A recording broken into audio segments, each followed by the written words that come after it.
예, 오늘 말씀의 제목은 천국과 지옥의 칼입니다. 천국과 지옥의 칼이 됩니다. 제가 지금 이렇게 말씀드리는 것은 천국과 지옥을 증명하는 것이고 하나님의 계심을 증명하는 것이 됩니다. 그렇게 여러분들을 좀 잘 따라오시면 좋겠습니다. 우리는 육체를 갖고 있습니다. 육체를 갖고 있는데 우리가 철학적으로 볼 때 유물론자들이 있습니다. 머티리얼리스트라고 하는데, 유물주의자들은 사람은 물건이다, 죽으면 끝이다 이렇게 말합니다. 한 줌의 흙이 된다 그렇게 말을 하기를 합니다. 그런데 우리 사람에게는 그것이 아니라는 겁니다. 사람은 사랑을 갖고 있고 미움을 갖고 있습니다. 사람은 사랑을 갖고 있고 미움을 갖고 있는데, 우리는 미움 때문에 발생하는 수많은 어려운 일들, 악한 일들을 언론을 통해서 또 주변의 사건을 통해서 우리가 그런 미움으로 나타나는 일들을 보게 됩니다. 그러기에 우리는 미움이 어떻다는 것을 알게 됩니다.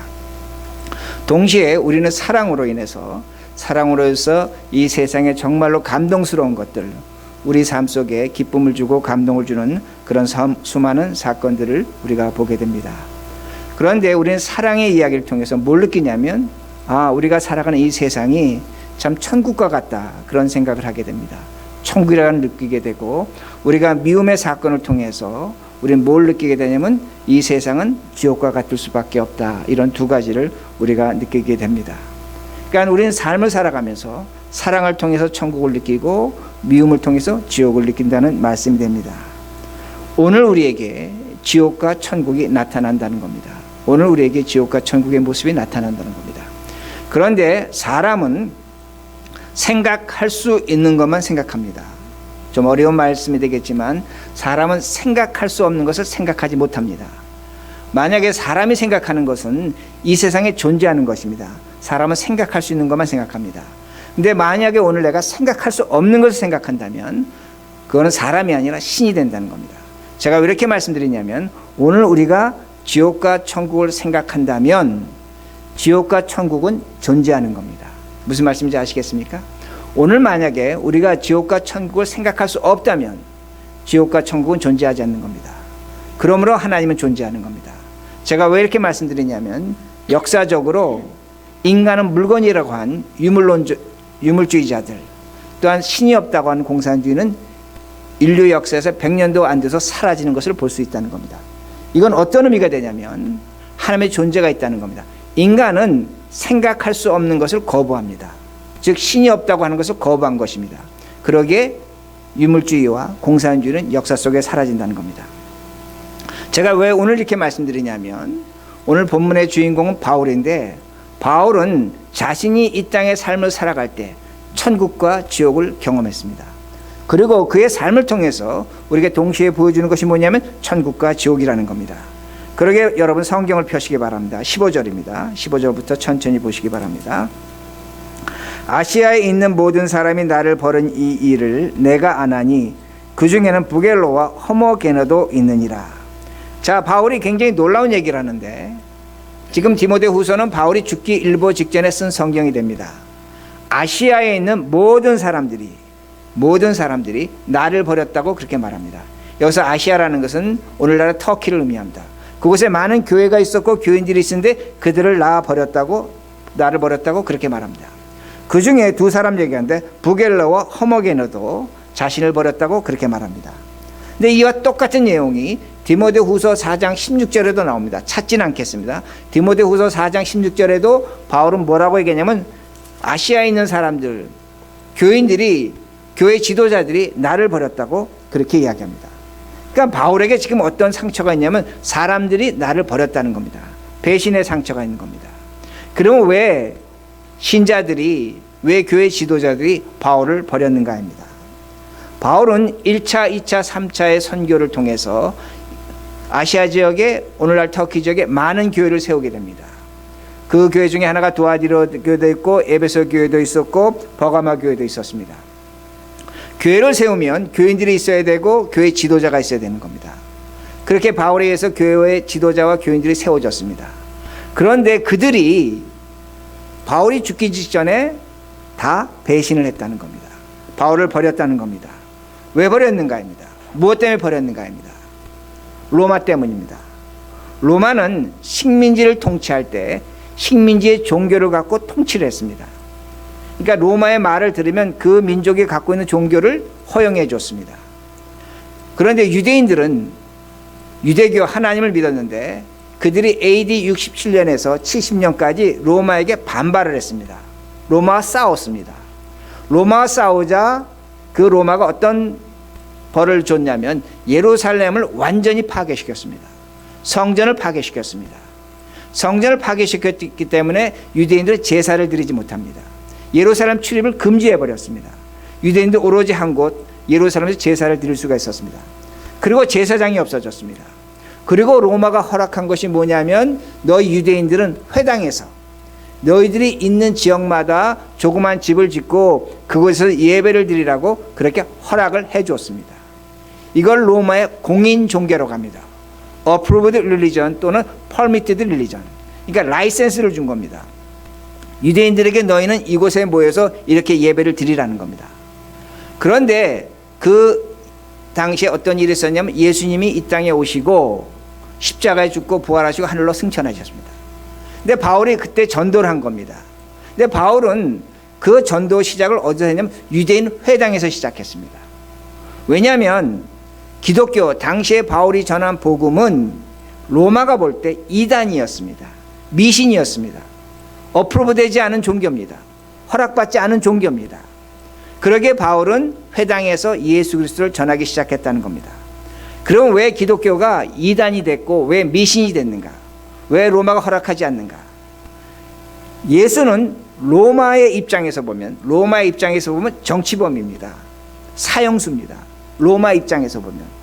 왜냐하면 로마를 반역한 사람이 되기 때문에 로마 입장에서는 예수를 빌라도에 의해서 십자가에 처형한 겁니다. 그러나 예수를 믿는 사람들에 의해서는 예수는 하나님의 아들입니다. 십자가에서 죽고 부활하고 하늘로 승천하셨다는 겁니다. 그러기에 예수가 유대인들에게서는 예수 믿는 자들에게는 하나님입니다. 신이라는 겁니다. 그리고 왕이라는 겁니다. 그러나 로마 입장에서는 말이 되지 않는 겁니다. 예수는 정치범입니다. 사형수입니다. 그리고 예수 믿는 자들이 예수를 왕이라고 하는데 로마의 왕은 유일한 한 사람입니다. 로마 황제입니다. 그리고 예수를 신이라고 합니다. 그건 유대인들에게서 맞는 얘기지만 예수 믿는 자들에게 맞는 얘기지만 로마 입장에 볼 때는 예수는 신이 될 수 없다는 겁니다. 그러다 보니까 로마는 기독교를 불법의 종교로 박해하게 된다는 겁니다. 그러면서 어떤 일이 일어나냐면 그렇게 박해를 받으면서 많은 신자들이 직장에서 가정에서 배척을 당합니다. 결혼 생활하다 이혼을 당합니다. 왜냐하면 불법의 종교를 믿고 있기 때문에. 그런데 바울이 이 디모데 후서를 쓸 때 로마 황제가 누구였냐면 우리가 너무나 잘 아는 로마 황제 네로였습니다. 네로가 그 당시 통치를 했습니다. 근데 네로가 AD 64년에 자신이 살고 있는 집이 좀 작다고 생각해서 로마의 한 가운데 있는 큰 공터를 허물고 자신이 살기를 원하는 그 왕궁을 짓기를 원했습니다. 궁전을 짓기를 원했습니다. 근데 로마 시민들이 그 땅을 안 파는 겁니다. 그러니까 네로가 밤에 몰래 불을 질렀습니다. 근데 이 불을 잘못 질러갖고 9일 동안 로마가 불에 탔습니다. 근데 네로가 뭐라 그러냐면 이 화재의 원인을 기독교인들이 불을 질렀다 그렇게 말하는 겁니다. 그러게 AD 64년에 네로에 의해서 많은 신자들이 많은 교회인들이 교회 지도자들이 죽음을 당합니다. 그리고 그때 많은 사람들이 신앙을 버립니다. 교회를 떠납니다. 바로 이때라는 겁니다. 그리고 AD 65년 그 다음 해에 학자들은 바울이 네로에 의해서 참수형당한 것으로 그렇게 보고 있다는 겁니다. 그리고 15절 다시 보세요. 15절 아시아에 있는 모든 사람이 나를 버린 일을 내가 아나니. 아시아의 모든 사람이 나를 버렸다는 겁니다.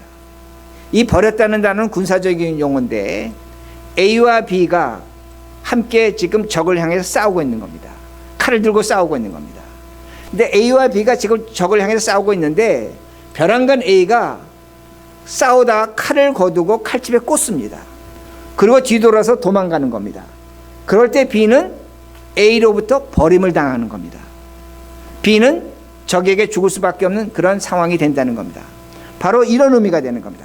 칼을 들고 싸우다가 같은 동료가 칼집에 칼을 집어넣고 도망갈 때 그때에 버림을 당했다는 그런 의미가 됩니다.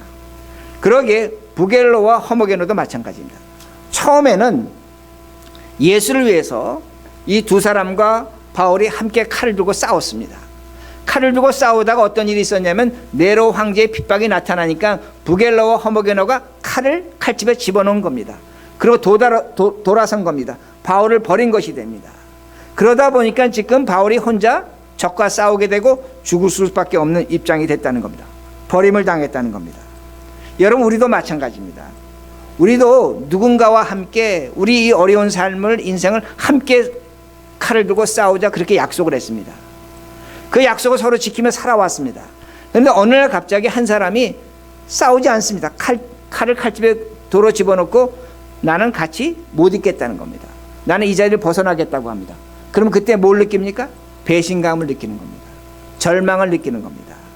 그때 상대방에 대한 미움이 생긴다는 말씀이 됩니다. 그리고 그 배신감으로 인해서 그 혼자 남은 그 사람, 버림을 당한 사람에게는 그 마음이 지옥으로 찾아온다는 말씀이 됩니다. 그러기에 디모데후서 4장을 보면 바울이 자신을 버린 사람들의 이름을 쭉 나열합니다. 여러 사람의 이름을 나열하는데 그 중에 자신에게 가장 혹독하게 악랄하게 나쁜 짓 한 사람이 나오는데 그 사람이 구리장색 알렉산더라는 사람입니다. 그 사람의 이름을 분명히 발표해 줍니다. 그리고 하나님이 그가 나에게 행한 대로 갚아주실 것이라고 그렇게 말합니다. 그런데 성경을 찾습니다. 아주 중요한 구절인데 디모데후서 4장 16절 바울이 어떠한 태도를 갖고 있는가 합니다. 자신을 버린 사람들에게. 자, 뒤로 몇 장 넘기면 나오십니다. 제가 읽습니다. 내가 처음 변명할 때에 나와 함께한 자가 하나도 없고 다 나를 버렸으나 그들에게 허물을 돌리지 않기를 원하노라. 자, 바울이 뭐라고 얘기하냐면 많은 사람들이 나를 버렸지만 하나님이 그들에게 허물을, 즉 벌을 주시지 않기를 원한다고 말합니다. 하나님을 배신했습니다. 교회를 떠났습니다. 근데 바울은 지금 그들에게 어떻게 기도하냐면 하나님께서 그들에게 허물을 돌리지 않기를, 즉 벌 주시지 않기를 원한다고 그렇게 말합니다. 이런 바울의 기도에 누구도 포함됩니까? 알렉산더도 포함된다는 말씀입니다. 지금 성경이 우리에게 보여주는 것이 뭐냐면 바울은 배신을 당했습니다.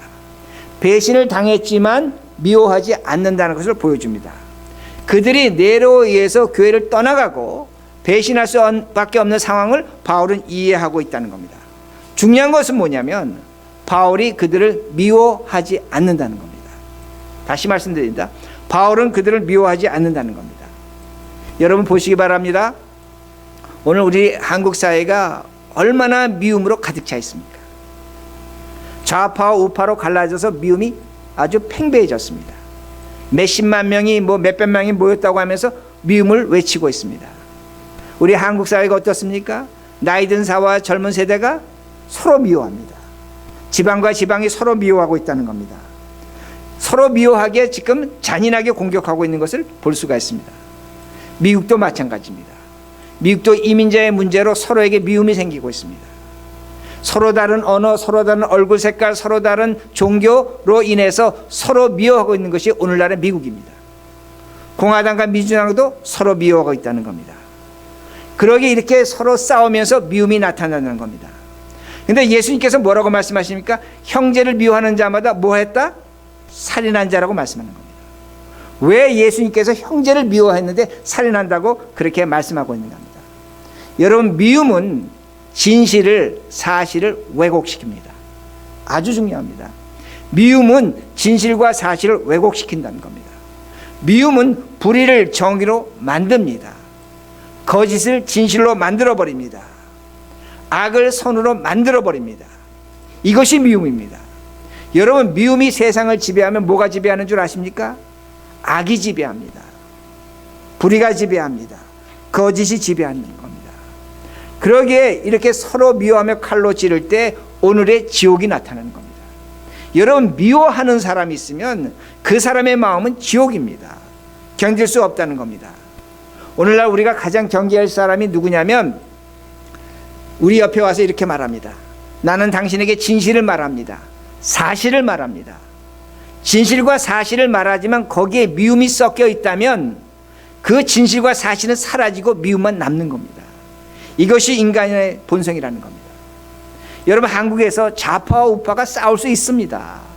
미국에서 공화당, 민주당 싸울 수 있습니다. 우리가 얼굴이 다르고 언어가 다르고 종교가 다르기에 다툴 수는 있습니다. 서로의 이익을 지킬 수는 있습니다. 그러나 미워해서는 안 된다는 겁니다. 미움을 가져서는 안 된다는 겁니다. 미움은 사람을 짐승으로 만들어버립니다. 미움은 사람을 짐승으로 만들고 가장 무서운 것이 뭐냐면 올바른 판단력을 갖지 못하게 합니다. 그러기에 미움을 가지면 사람은 지옥의 인생을 살아갈 수밖에 없다는 말씀이 됩니다. 이런 현상도 교회와 가정에 얼마든지 일어납니다. 우리 가운데 미운 사람이 있습니다. 미울 짓을 했기 때문에 미워합니다. 그러나 여러분 조심하셔야 됩니다. 그 미움이 그 사람을 죽이는 것뿐만 아니라 내 자신을 죽이는 겁니다. 나에게 독침을 쏘는 겁니다. 독침을 쏘는 겁니다. 판단력을 마비시킨다는 겁니다. 여러분, 미움을 버리면 세상이 달라집니다. 미움을 버리면 달라지는 겁니다. 그러기에 제가 여러분에게 부탁합니다. 여러분, 10,000번의 사랑한다는 기도하지 마시기 바랍니다. 10,000번의 기도보다 단 한 번의 미움을 버릴 때 그것이 하나님의 뜻이라는 겁니다. 미움을 버릴 때 천국이 찾아옵니다.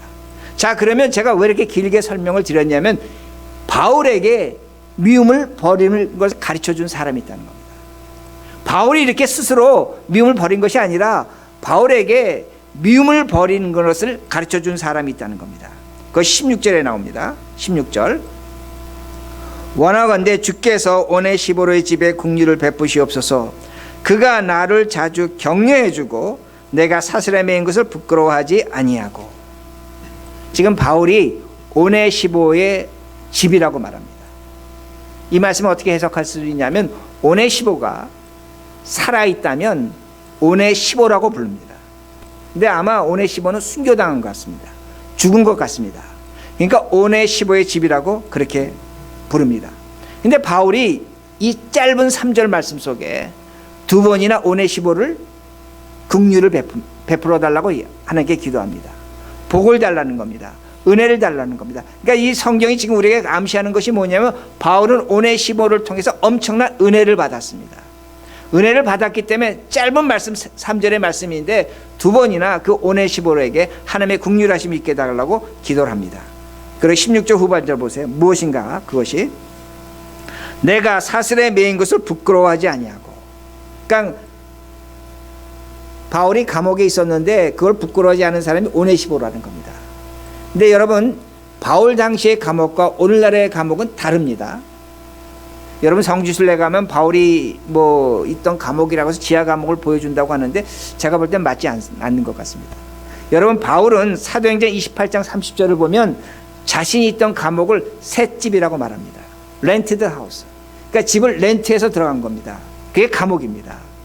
우리가 생각하는 그런 쇠창살이 있고 그런 감옥이 아닙니다. 바울이 있던 감옥은 왜 그렇게 되냐면 바울은 로마법에 의해서 죄인으로 판정받지 않았습니다.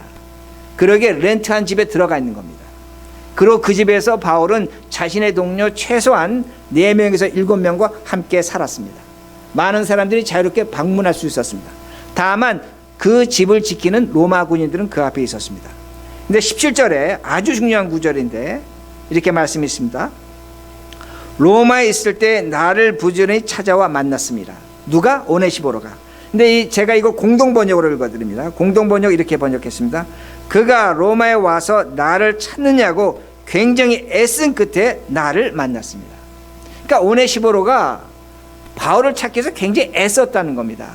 근데 18절에 보면 오네시보로가 바울과 어디에 있어요? 골로새서에 있었습니다. 그러니까 골로새에서부터 바울을 만나기 위해서 오네시보로가 수소문하면서 고생하면서 노력하면서 바울을 찾아온 것을 성경이 가르쳐 줍니다. 왜 그런가? 바울과 함께 있겠다는 겁니다. 여러분, 당시의 죄수는 먹을 것과 입을 것을 죄수 스스로가 책임졌습니다. 오늘날의 죄수는 먹을 것과 입을 것을 국가에서 주지만 안 그랬습니다. 죄수가 스스로 먹을 것과 입을 것 갖고 와야 됩니다. 그럼 오네시보로가 바울과 함께 있다면 그 죄인으로 되면 자신이 먹을 것과 입을 것을 스스로 준비해 와야 됩니다. 바울과 같이 죄수가 되겠다는 겁니다. 왜 그런가입니다. 무엇 때문에 그런가입니다. 여러분, 오네시모로는 바울과 함께 사역을 시작했습니다. 그리고 바울의 죽음 직전까지도 아마 같이 있었던 것 같습니다. 오네시모로는 바울과 똑같은 사람들의 배신을 경험했습니다. 사람들의 버림을 당했다는 겁니다. 그런데 오네시모로가 쓰고 있는 칼은 매우 독특합니다. 16절 보세요. 16절 아주 짧은 말씀인데, 그가 나를 자주 어떻게 해주고? 격려해주고. 격려해줬다는 것은 우리가 영어 번역으로 하면 encourage도 생각해서 힘을 주고 용기를 줬다, 그렇게 생각을 합니다. 그런데 헬라어 성경으로 보면 격려해줬다는 것을 그런 의미가 아닙니다. 영어 번역을 보시면 refreshed로 그렇게 번역하십니다. refreshed로. 그러니까 새롭게 했다는 겁니다.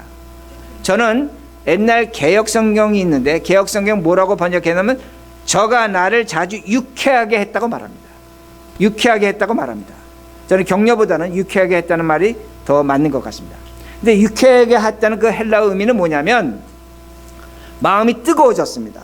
마음이 뜨거워진 것을 가라앉혀 주는 것, 차갑게 해주는 것, 냉정하게 해주는 것이 바로 유쾌하게 했다는 의미입니다. 또한 유쾌하게 했다는 그 헬라어 의미는 뭐냐면 숨소리가 굉장히 거칩니다. 분노로 거칠어졌습니다. 근데 그걸 부드럽게 만들어줬다는 것이 바로 유쾌하게 했다는 그런 의미가 됩니다. 굉장히 혼란스러움에서 복잡한 것에서 정신 차리게 해주는 것, 그것이 바로 유쾌했다는 그런 의미가 됩니다. 여러분, 바울도 인간입니다. 사람입니다. 자신의 목숨을 걸고 교회를 세웠고 수많은 지도를 세웠는데 그들이 다 배신하는 겁니다. 그도 인간이기 때문에 그 배신에 대해서 낙심했을 것입니다. 그리고 절망했을 것입니다. 더 나아가서 그도 미움을 가졌을 것이라는 겁니다. 그가 사람들이 배신했다는 얘기를 들을 때 그 마음이 뜨거워졌습니다. 사람들이 배신했다는 얘기를 들을 때 그의 숨소리가 거칠어졌습니다. 어떻게 그렇게 할 수 있어? 어떻게 저들이 나를 버릴 수 있어? 내가 왜 이런 일을 당해야 돼? 하나님이 도대체 뭐 하시는 거야? 하고 그의 마음이 뜨거워질 수도 있었고 그의 숨소리가 거칠어질 수도 있었다는 겁니다. 근데 성경은 지금 뭐라고 말씀하냐면 오네시모로가 바울을 유쾌하게 했다는 겁니다. 그 뜨거운 마음을 차갑게 했다는 겁니다. 냉정하게 했다는 겁니다. 그 거친 숨소리를 부드럽게 만들어줬다고 그렇게 말합니다. 왜 성경이 이걸 우리에게 보여주고 있는가 합니다. 왜 바울이 이걸 고백하고 있는가 합니다. 아마도 오네시모로와 바울이 함께 앉아서 어떤 사람이 자신들을 배신한 것을 이야기했을 것입니다. 바울은 아마 이렇게 이야기를 시작했을 것입니다. 그 사람이 우리를 배신했다. 내가 참 낙심이 된다. 말을 하다 보니까 바울이 흥분하는 겁니다. 바울은 다혈질입니다. 여러분 기억하셔야 됩니다. 바울은 다혈질입니다. 그러다 보니까 그게 미움이 생겼습니다. 미움을 표현하고 있습니다. 그런데 오네시모로는 그 얘기를 듣고 장단을 맞춰주지 않습니다. 바울의 말에 동의하지 않습니다. 오네시모로는 맞습니다. 그 사람은 우리를 배신했습니다. 그러나 미움을 갖지 않았다는 겁니다. 미움을 표현하지 않았다는 겁니다. 나타내지 않았다는 겁니다. 아마도 바울은 오네시모로에게 이런 태도를 배운 것 같다는 겁니다. 누군가의 배신은 사실이지만 그 사실에 미움이 포함되면 여러분 잘 들으셔야 됩니다. 사실은 사라집니다. 다시 말씀드립니다. 여러분 어떤 사실을 얘기하는데 그 사실을 얘기할 때 미움을 갖다 함께 섞으면 그 사실은 사라지고 듣는 사람에게 미움만 남을 수밖에 없다는 겁니다. 이걸 바울이 경험한 겁니다. 이걸 오네시모로가 바울에게 가르쳐 준 겁니다. 그러게 오네시모로라는 그 이름은 별명도 됩니다. 이름도 되지만 별명도 됩니다. 큰 이익을 갖다 주는 자입니다. 나에게 큰 이익을 갖다 주는 자입니다. 저는 별명으로 해석합니다. 바울이 오네시모로와 함께 겪으면서 보니까 자신의 미움을 버릴 때 자신에게 엄청난 이익이 생긴 것을 바울이 고백하고 있다는 겁니다. 바울은 그에 의해서 지옥과 같은 그 미움, 누군가 배신했을 때 치를 떨고 미워하는 그 미움에서 천국으로 탈출했다는 말씀입니다. 우리도 마찬가지입니다. 우리도 우리가 갖고 있는 그 마음속에 미움을 제거하면 여러분 용서가 발견됩니다. 여러분 미움을 제거하면 희망을 갖습니다. 우리에게 지옥과 같은 일이 있지만 이게 사는 게 이게 지옥이라고 하지만 미움을 제거하면 제가 해보시기 바랍니다. 여러분 거기가 천국이 된다는 말씀입니다. 우리에게 더 큰 이익이 찾아온다는 겁니다. 오늘도 우리가 살아가는 이 세상 어둡다고 말합니다. 어둡다고 말합니다. 많은 악한 일을 보고 많은 사건을 보고 우리가 얼마나 절망하고 얼마나 그 사람을 미워하고 얼마나 세상에 대해서 우리가 진절머리를 내고 있습니까? 심지어 어떤 교인들은 이렇게 말합니다. 이 세상은 하나님이 심판할 세상이라고 그렇게 말합니다. 여러분 거기에 미움이 있는 겁니다. 미움은 우리에게 진실을 가르쳐주지 않는다는 겁니다. 우리를 흥분하게만 한다는 겁니다. 우리의 어두움을 보고 있다는 겁니다. 그러나 다시 한번 여러분들이 세상에 그 어두움을 보기 전에 우리 안에 있는 미움을 보셔야 됩니다. 그 미움을 복음의 칼로 제거하셔야 된다는 겁니다. 그래야만 여러분 사는 겁니다. 여러분 다시 말씀드립니다. 우리가 믿음을 갖고 있습니다. 여러분 믿음에 미움이 있다면 그거는 천국 가는 것이 아니라 여러분의 오늘의 삶을 지옥으로 가는 겁니다. 그렇게 미움이 무서운 것입니다. 그러기에 오늘 우리 안에 미움을 제거하셔야 됩니다. 미움을 제거하고 사람을 바라보시기 바랍니다. 미움을 제거하고 세상을 바라보시기 바랍니다. 분명히 하나님이 나타납니다. 천국이 나타납니다. 우리의 신앙이 회복됩니다. 자, 보세요. 디모데후서 4장 18절 마지막 절 우리 찾겠습니다. 디모데후서 4장 18절. 자, 우리 같이 이 말씀을 읽겠습니다. 바울이 죽기 직전에 신앙의 고백입니다. 같이 읽습니다. 시작. 주께서 나를 모든 악한 일에서 건져내시고 또 그의 천국에 들어가도록 구원하시리니 그에게 영광이 세세 무궁토록 있을지어다. 아멘. 제가 좀 전에 뭐라고 말씀드렸습니까? AD 64년에 수많은 교인들이 수많은 교회 지도자들이 죽었고 믿음을 버렸습니다. 바울은 AD 65년에 순교당했습니다. 바울은 지금 알고 있는 겁니다. 그가 순교당하기 직전에 그에게 지옥과 같은 일이 찾아옵니다. 어떤 지옥과 같은 일이 찾아옵니까? 네로의 칼날이 자신을 찾아올 것이고 자신은 죽음을 당할 것을 그는 알고 있습니다. 그런데 그가 지금 천국, 하나님이 나를 천국으로 인도하실 것이라고 고백합니다. 왜 그렇습니까? 무엇 때문에 그렇습니까? 오로지 하나입니다. 그는 네로에 대한 미움을 버렸습니다. 네로에 대한 미움을 버렸다는 겁니다. 그 미움을 버릴 때 그에게 찾아오는 것은 뭐냐면 하늘나라와 천국임을 분명히 그가 고백하고 있습니다. 그러기에 오늘 우리 삶 속에서 마찬가지입니다. 여러분 그 원수 때문에 그 미움을 갖고 계십니다. 그 미움을 제거하시기 바랍니다.